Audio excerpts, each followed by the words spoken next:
উদউ খাজানাতা জাহান্নাম, জাহান্নামের প্রহরীদেরকে ডাক দাও, জাহান্নামের রক্ষীদেরকে ডাক দাও। জাহান্নামের রক্ষী ফেরেশতারা বলবে, বলো কি বলবা? বলবে আর সহ্য করতে পারি না। রক্ষীরা বলবে, আলাম তাকু তাতিকুম রুসুলুকুম বিল বাইয়িনাত, রাসূলরা কি তোমাদের কাছে দাওয়াত নিয়ে আসে নাই? তারা বলবে, বালা এসেছে, তো গ্রহণ কেন করো নাই? এবার তারা বলবে, প্রহরীদেরকে ডাক দিয়ে লাভ নাই, উদউ মালিকা, জাহান্নামের দারোগা মালিককে ডাক দাও। ওয়ানাদাউ ইয়া মালিকুল ইয়াকদি আলাইনা রাব্বুক, জাহান্নামের দারোগা মালিককে ডাক দিবে, ডাক দিয়ে বলবে, ও মালিক, আল্লাহরে বলো আল্লাহ যেন আমাদেরকে মৃত্যু দিয়ে দেয়। জাহান্নামের দারোগা মালিককে যখন তারা ডাক দিবে, মালিক তাদের ডাকে সাড়া দিবে। ইমাম আহমদ বলেন, রুব্বিতু আন্না বাইনা দুআইহিম ওয়া বাইনা ইজাবাতি মালিকিন ইয়াহুম আলফা আম, হয় মালিক তাদের ডাকে সাড়া দিবে 1000 বছর পর। ডাক দিবে মালিক 1000 বছর পর। জাহান্নামের দারোগা মালিক বলবে, বলো কি বলবা? 1000 বছর পর বলবে, কি বলবা বলো। আল্লাহ আমাদেরকে হেফাজত করেন। তারা বলবে, আল্লাহরে বলো আল্লাহ যেন আমাদেরকে মরণ দিয়ে দেয় জাহান্নামে। মালিক বলবে, ইন্নাকুম মাকিসুন, চুপচাপ আযাব ভোগ করো।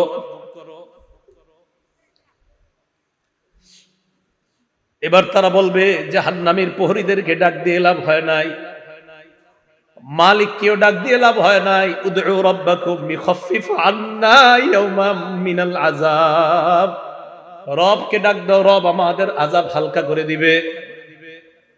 কেন না রবের চাইতে দয়ালু আর কেউ না। এবার তারা ডাক দিবে আল্লাহকে। আল্লাহকে ডাক দেওয়ার পর তারা বলবে, সূরা মুমিনুনের মধ্যে আল্লাহ বলেন, রব্বানা গালাবাত আলাইনা শিকওয়াতুনা, তারা ডাক দিয়ে বলবে, আল্লাহ আমাদের হতভাগ্য, আমাদের দুর্ভাগ্য আমাদের উপর বিজয় লাভ করছে। দুর্ভাগ্যদের অন্তর্ভুক্ত হওয়া যাবে না। আপনি জানেন না এই আয়াতটা আমি কতবার তেলাওয়াত করি, যখন সামনে আসে আমার এই আয়াত, কি অবস্থাটা হবে। জাহান্নামীরা বলবে, আল্লাহ আমাদের দুর্ভাগ্য, আমরা দুর্ভাগা হওয়ার কারণে আজকে আমাদের উপর, আমাদের এই দুর্ভাগা হওয়াটা আমাদের উপর বিজয় লাভ করছে। দুনিয়াতে আপনার কথা শুনি নাই। ওয়া কুন্না কওমান দাল্লিন, আল্লাহ আমরা ছিলাম পথভ্রষ্ট সম্প্রদায়। রব্বানা আখরিজনা মিনহা, আল্লাহ আমাদেরকে বের করে দেন না এখান থেকে। ফাইন উদনা ফাইন্না যালিমুন, আল্লাহ একবার বের করে দেখেন, আমরা যদি আর খারাপ কাজ করি, আমরা জালেম, আমরা আর খারাপ কাজ করব না। এই কথা বলার পর আল্লাহ যেই জবাবটা দিবেন, আল্লাহ বলবেন, ইখসাউ ফিহা ওয়ালা তুকাল্লিমুন, আল্লাহ বলবে লাঞ্ছিত অবস্থায় জাহান্নামে থাক, কোনো কথা বলবি না।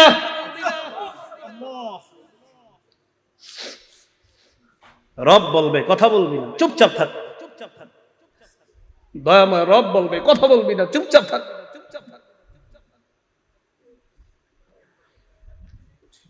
আমি তোমাদেরকে কি সতর্ক করি নাই? আপনারা জানেন যে ফেরেশতারা এটা বলছে, এটা বলছেন আল্লাহ যখন বলবে লাঞ্ছিত অবস্থায় চুপচাপ, কোনো কথা বলবি না। বহুত পেরেশানির মধ্যে পড়ে যায় আয়াত যখন পড়ি। রব যখন বলবে কোনো কথা নাই, কি অবস্থা হবে। তাই বলছিলাম, দুনিয়া থেকে নিরাপত্তা নামা নিয়ে যাওয়া, নিরাপত্তা নামা যদি নিয়ে না যাইতে পারি, ঠকে গেলাম, হতভাগা হয়ে গেলাম। আল্লাহ সকলকে সৌভাগ্যবানদের কাতারে শামিল হওয়ার তৌফিক দান করেন। তো আল্লাহ বলবে, ইখসাউ ফিহা ওয়ালা তুকাল্লিমুন, কথা বলবা না, থাকো।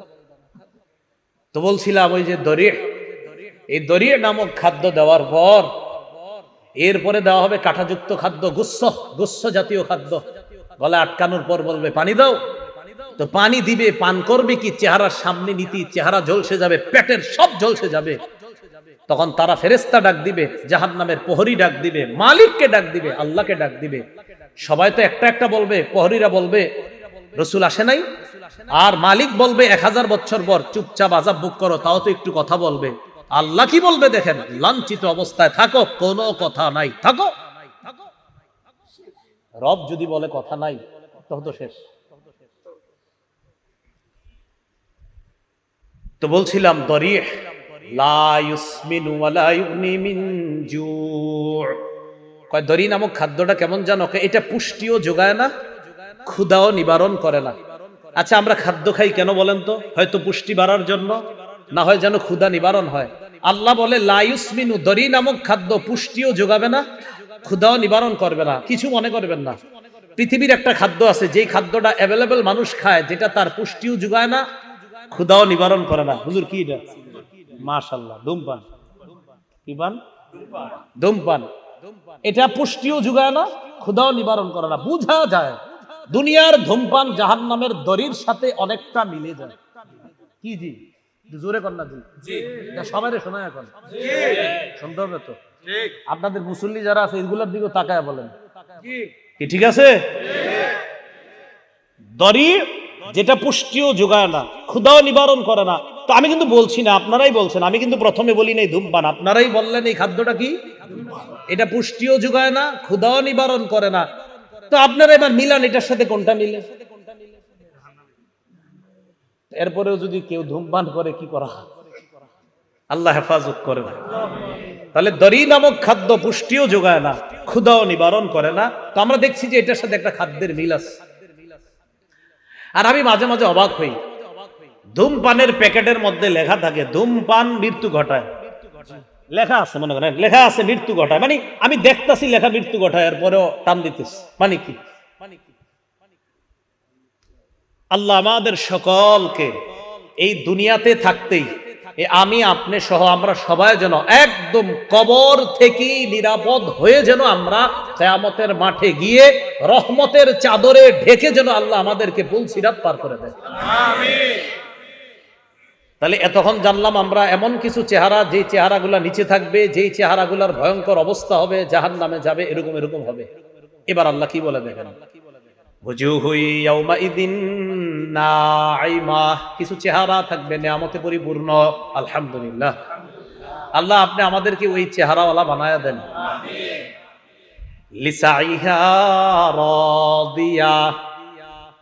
আগের চেহারাওয়ালাদেরকে আল্লাহ বলছে দুনিয়ার মধ্যে তারা গুনাহের কাজ করছে, কষ্ট করার কারণে কিয়ামতের ময়দানে তারা ক্লান্ত। এবার কি বলে দেখেন, তারা দুনিয়ার মধ্যে আখিরাতের কর্ম করার চেষ্টা করছে, এই চেষ্টা করার কারণে রাদিয়া, কিয়ামতের ময়দানে তারা সন্তুষ্ট হয়ে যাবে। তাহলে আগের দল দুনিয়াতে খারাপ কর্ম করার কারণে ক্লান্ত, আর পরের দল দুনিয়াতে কর্ম করছে, কষ্ট করছে, বাকি তারা সন্তুষ্ট। তাহলে আগের দল কিয়ামতে ক্লান্ত, অসন্তুষ্ট, আর পরের দল লিসাইহা, দুনিয়াতে কর্ম করেছে, কষ্ট করেছে, বৃষ্টিতে ছাতা মাথায় দিয়ে পানি এদিকে লেগেছে সেদিকে লেগেছে, মসজিদে কষ্ট করে গিয়েছে। তাহলে ওরাও কষ্ট করেছে, তারাও কষ্ট করেছে। আল্লাহ বলে রাদিয়া, দ্বিতীয় শ্রেণীর কষ্ট যারা করেছে, কিয়ামতের ময়দানে এই চেহারাগুলা দেখলেই বুঝবা তারা সন্তুষ্ট। আর কি, ফি জান্নাতিন আলিয়া, তারা থাকবে নিরাপদ জান্নাতে, শান্তির জান্নাতে, চিরস্থায়ী চির সুখের জান্নাতে থাকবে, আলিশান জান্নাতের মধ্যে থাকবে। আচ্ছা, আমি আপনি আমরা যারা এখানে বসা, আমাদের যদি দেখা সাক্ষাৎটা জান্নাতে হয়, মজা কি কম হবে না বেশি? তো আমরা ভালো হয়ে যাই, চলেন সবাই, কি বলেন? ফি জান্নাতিন আলিয়া লা তাসমাউ ফিহা লাগিয়া, জান্নাতের মধ্যে জান্নাতীরা লাগিয়া শুনবে না। লাগিয়া মানে অনর্থক কথা। ইমাম বুখারী ব্যাখ্যা করেছেন 7 মাস জান্নাতের মধ্যে জান্নাতীরা কোনো গালি গালাজ শুনতে পাবে না। দুনিয়াতে আমরা অনেক কিছু শুনছি, ইমাম সাহেবরা শোনে, খতিবরাও শোনে, মাদ্রাসার মোতামিম সাহেবরাও শোনে, কত মানুষের কত কথা শোনে। ইনশাআল্লাহ হুজুররা একটু নিশ্চিত থাকেন, একটু কষ্ট করেন, জান্নাতে অন্তত এই গালি গালাজ শুনতে হবে না। লা তাসমাউ ফিহা লাগিয়া, জান্নাতের মধ্যে অনর্থক কোনো কথা থাকবে না, কোনো অনর্থক কথা শোনা যাবে না। কত সুন্দর কথা হবে জান্নাতে, সে আলোচনা আমি পুরোটা করছি না। সর্বশেষ জান্নাতি যেই মানুষটা, এই মানুষটা আল্লাহরে সর্বশেষ তখন যখন তাকে জান্নাত থেকে বের করবে, এবার আমার আলোচনা আছে, দেখবেন লম্বা আলোচনা আছে সর্বশেষ জান্নাতির নিয়ে। তো ও যখন সর্বশেষ স্টেজে আল্লাহরে বলবে, আল্লাহ ওই যে একটা গাছ দেখা যাইতেছে, এটার কাছে আমারে নিয়ে যান, এরপরে আমি আপনার কাছে আর কিছু চাইবো না। বুখারী তো আছে, মুসলিম শরীফে লম্বা হাদিস। আল্লাহকে তুমি বারবার কইতেছো আর কিছু চাইবা না, তোমারে এক গাছের নিচে যাই, আবার তুমি আরেকটা চাও, আবার আরেকটার নিচে নেই, আবার আরেকটা চাও, এখন এটার নিচে গেল তোমার যদি নিয়ে যাই তুমি কিছু চাইবা না? মাবুদ এটাই শেষ, আর কিছু যাবো না। তো আল্লাহ তারে নিয়ে গেছে কোথায়? জান্নাতের একদম দরজার সামনে একটা গাছ। এই গাছটা এত সুন্দর, এত নিয়ামতে পরিপূর্ণ যে আগে যতগুলা নিয়ামত আল্লাহ তারে পার করছে, ওটার কাছে আগের গুলা কিছুই না। তো সেখানে গেছে, ওয়াদা করছে আর কিছু যাবো না। যাওয়ার পর অপেক্ষা করতেছে, হঠাৎ দেখে তার কানে জান্নাতীদের আওয়াজ আসতেছে। কি আসতেছে? সূরা গশিয়া কি বলছে? জান্নাতে কোনো কি থাকবে না, গালিগালাজ থাকবে না। ওই ব্যক্তি জান্নাতীদের আওয়াজ শোনার পর বললে, এত সুন্দর আওয়াজ কিসের? আল্লাহ আমারে একটু ওই আওয়াজ যারা করতেছে তাদের কাছে নিয়ে যান। তাহলে আওয়াজ কত সুন্দর হবে, কারণ তারে তো আল্লাহ একের পর এক নিয়ামত দিতেছে। তাহলে তার আওয়াজটা কত সুন্দর, নিয়ামতে পরিপূর্ণ আওয়াজ। মানে আমি চিন্তা করি হাদিসে যে জান্নাতীদের আওয়াজটাও কত চমৎকার হবে। ওই ব্যক্তিরা আল্লাহ বলবে, আরে যাক ঠিক আছে, 10 দুনিয়ার সমপরিমাণ এই যে আওয়াজ, যত সুন্দর ফুলের বাগান, ফলের বাগান, এই জাতীয় 10 দুনিয়ার সমপরিমাণ একটা বাগানের মালিক তোমাকে বানায় দিলাম। এটা আলিশান জান্নাতের বাগান, মানে আলিশান জান্নাত। এই জান্নাত মানে প্রাসাদ, রাজ প্রাসাদের মালিক বানায় দিলাম। তো আল্লাহ বলেন, লা তাসমাউ ফিহা লাগিয়া, যেই চেহারাগুলা সন্তুষ্ট চিত্তে তাদেরকে দেখবা, তারা জান্নাতের মধ্যে কোনো গালিগালাজ শুনবে না। লা তাসমাউ ফিহা লাগিয়া ফিহা আইনুন জারিয়া, সেখানে তাদের জন্য থাকবে প্রবাহমান ঝর্ণা, যেই ঝর্ণা থেকে দুধের নহর প্রবাহিত হবে, মধুর নহর প্রবাহিত হবে। হাদিসের মধ্যে আসছে, রাসূল বলেন, তুফাজ্জারু আনহারুল জান্নাহ মিন তাহতি তিলাল আও মিন তাহতি জিবালিল মিসকি, কয় মেশক আম্বর থেকে জান্নাতের নহরগুলা জান্নাতীদের বালাখানার নিচ দিয়ে প্রবাহিত হবে। কক্সবাজার দেখলে মন চায়নি মাঝে মাঝে, কিন্তু টাকা পয়সা তো কম, মন চায় কিন্তু আপনাদের সবার, কিন্তু যে হুজুর এই জায়গায় গেলে গুনাহ হয়, কেমনে যাবো? এই যান না, দরকার নেই। জান্নাতে যখন যাবেন একবার, আপনি এনে বসবেন, আপনার বিবি আর একটা বৈশা, দুজন আনন্দ উল্লাস করবেন, আর দেখবেন নহর প্রবাহিত হচ্ছে। আমাদের আনন্দ তো সেখানে হবে, এখানে না, ইনশাআল্লাহ। আল্লাহ বলেন, ফিহা আইনুন জারিয়া, প্রবাহমান ঝর্ণা থাকবে। ফিহা সুরুরুম মারফুআ, সেখানে উঁচু উঁচু পালং খাট বিছানো থাকবে, হযরত যেন সেখানে আরাম করতে পারে। কেমন উঁচু? তাফসীরের কিতাবের মধ্যে আসছে যে সেখানে ইযা আরাদা ওয়ালিয়ুল্লাহি আইয়াজলিসা আলা তিলকা সুরুরি তাওয়াদাআত লাহু, আল্লাহর বন্ধুরা, আল্লাহর অলিগণ যখন ওই খাটের মধ্যে উঠতে চাইবে, খাট তো উঁচু, খাট তার জন্য নত হয়ে যাবে, জি হযরত আসেন আমার মধ্যে বসেন।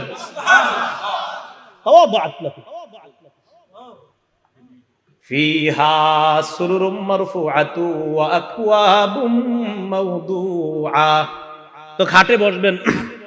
বসার পর দুনিয়াতে তো বিভিন্ন জন, তারা বিভিন্ন মত টান দিছে যে ভাবসাব, আল্লাহ পাক রব্বুল আলামিন তো আপনাকেও দিবে যে তুমি তো দুনিয়াতে এই মদ টদ ছুঁয়েও দেখো নাই, তোমাকেও সেখানে শরাবান তাহুরা পরিবেশন করে গ্লাসের মধ্যে ওই শরাব দিয়ে, ফিহা আকওয়াবুম মাওদুআ, তোমার সামনে ওই শরাবান তাহুরা যুক্ত ওইটা পরিপূর্ণ গ্লাসগুলা তোমার সামনে সাজানো থাকবে।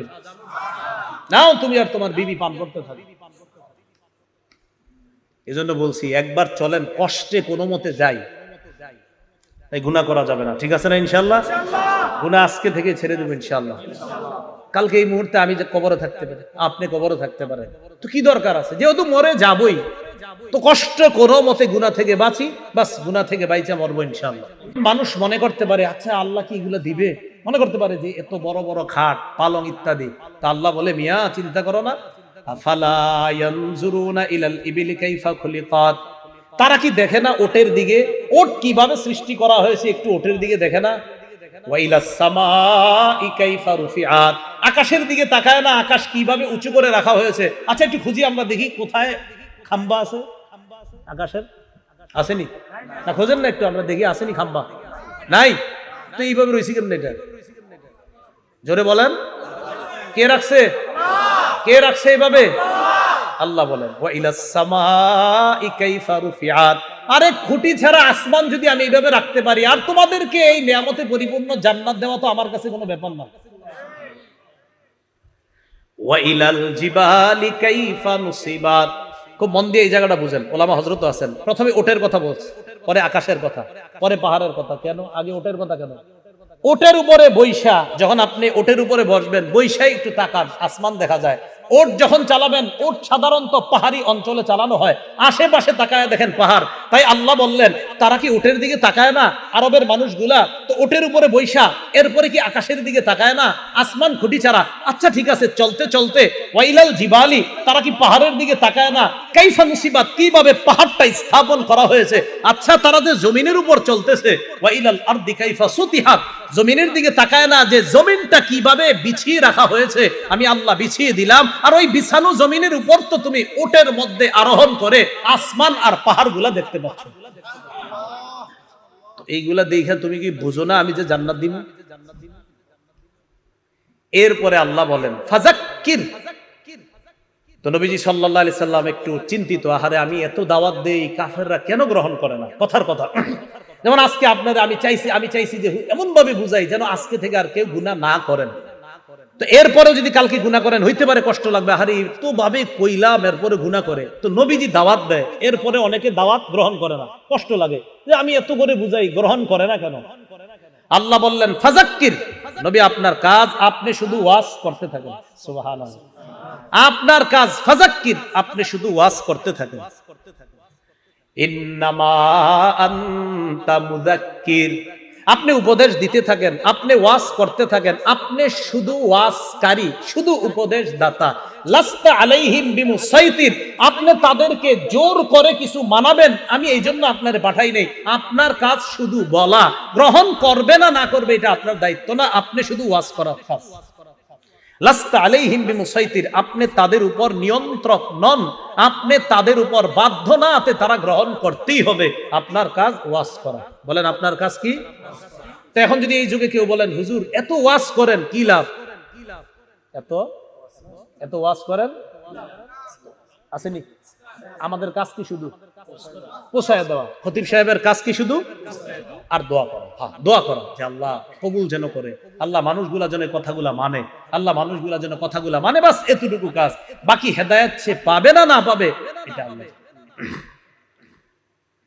তো আল্লাহ বলেন ইল্লা মান তাওয়াল্লা ওয়া কাফার, যে ব্যক্তি আপনার দাওয়াত গ্রহণ না করে মুখ ফিরিয়ে নিবে, ওয়া কাফার, আর কুফরি করবে, ফায়ুআযিবুহুল্লাহুল আযাবাল আকবার, আল্লাহ তাকে বড় আযাব দিবে, বড় শাস্তি দিবে। ইন্না ইলাইনা ইয়াবাহুম, তাদের সবাইকে জানায়া দেন আমার কাছেই সকলে ফিরে আসতে হবে। সুম্মা ইন্না আলাইনা হিসাবাহুম, এরপর আমার দায়িত্ব তাদের হিসাব নেওয়া, আমি আল্লাহ তাদের হিসাব নিব। মনে রাখবেন ভাই, রাসূলুল্লাহ সাল্লাল্লাহু আলাইহি ওয়াসাল্লাম বলেন মান হুসিবা উযিবা, হিসাব যদি পুঙ্খানু নিয়ে নেওয়াই হয়, শাস্তি থেকে কেউ রেহাই পাবে না। আল্লাহ আমাদের সকলকে সূরা গাশিয়ার যে কথাগুলা, মূল কথাগুলা, আমাদের আজকের মূল আলোচনা যেটা জানলাম, সূরা গাশিয়ায় আমরা মোটামুটি ভাবে বিস্তারিত ভাবে দুই শ্রেণীর কথা জানলাম। এক শ্রেণী জাহান্নামী, আরেক শ্রেণী জান্নাতি। জাহান্নামীদের চেহারাগুলা বড় ভয়ঙ্কর পরিস্থিতির সম্মুখীন হবে, জান্নাতীদের চেহারাগুলা বড় হাস্যোজ্জ্বল হয়ে যাবে। জাহান্নামীরা দরি নামক ভয়ঙ্কর এক খাদ্যের সম্মুখীন হবে, জান্নাতীরা আলিশান জান্নাতে প্রবেশ করে শরাবান তাহুরা সহ বিভিন্ন নিয়ামতের সম্মুখীন হবে। আল্লাহ আমাদের সকলকে সৌভাগ্যবান তথা জান্নাতীদের অন্তর্ভুক্ত যেন দুনিয়াতে থেকেই নামটা লিখিয়ে যেতে পারি, আল্লাহ তৌফিক দান করেন। সর্বশেষ আমাদের সকলের সাক্ষাৎ যেন আল্লাহ আবার জান্নাতে করিয়ে দেয়। আল্লাহ আমাদের সকলকে কবুল করে নেন। আমিন। ওয়া আখিরু দাওয়ানা আনিল হামদুলিল্লাহি রাব্বিল আলামিন। আল্লাহ পাক রব্বুল আলামিন আমাদের সকলকে যেই কথাগুলো বললাম, সঠিক যতগুলা কথা সব আল্লাহর পক্ষ থেকে হয়েছে, ভুল ভ্রান্তি যা হয়েছে আমার পক্ষ থেকে হয়েছে। আল্লাহ আমাদের সকলকে ক্ষমা করে দেন। আসসালামু আলাইকুম ওয়া রাহমাতুল্লাহি ওয়া বারাকাতুহু।